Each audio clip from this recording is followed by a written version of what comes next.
খারাপই, কালকে রাত্রে হঠাৎ করে বৃষ্টি আইসা তারপরে এই যে সব জমি ডুবাই দিছে। যেটি কাটে নিয়ে হালছি এইটাও ওই যে ফস্তা আছে, সব জমিন তুল করে আলছে নিচে গা। আমরা কি অবস্থা চলবাম এটা তো আমরা বলার করতে পারছি না। পাহাড়ি ঢল ও অব্যাহত ভারী বর্ষণে নেত্রকোনার কংস নদীর পানি বিপদসীমার 93 ও উবদাখালী নদীর পানি 60 সেন্টিমিটার উপর দিয়ে প্রবাহিত হচ্ছে। এতে হাওড় অঞ্চল সহ বিভিন্ন এলাকার পানি বৃদ্ধি পেয়ে নিম্নাঞ্চল প্লাবিত হয়ে নষ্ট হচ্ছে বোরো ফসল। এদিকে বন্যার আশঙ্কায় প্রস্তুতি নেওয়ার কথা জানান জেলা প্রশাসক। নেত্রকোনা থেকে সোহান আহমেদ কাকনের পাঠানো তথ্য, চিত্র ডেস্ক রিপোর্ট। অতিবৃষ্টি ও পাহাড়ি ঢলে তলিয়ে গেছে ফসলি জমি। কৃষকের কষ্টে ফলানো বোরো ধান এখন পানির নিচে।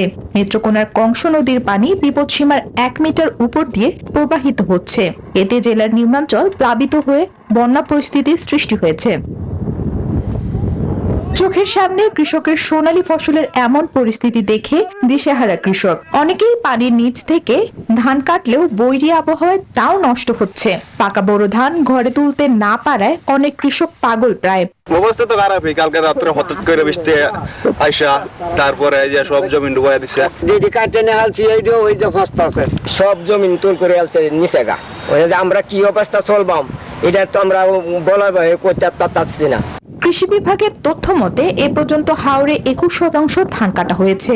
আগাম ধান কাটতে কৃষকদের আগেই সতর্ক করা হয়েছে বলে জানান জেলা প্রশাসক।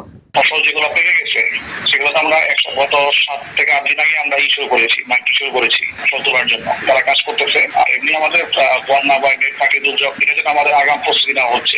জেলায় এবার 1,85,000 হেক্টর জমিতে বোরো ধান আবাদ হয়েছে। এর মধ্যে শুধু হাওড়ে আবাদ হয়েছে 45,000 হেক্টর জমিতে।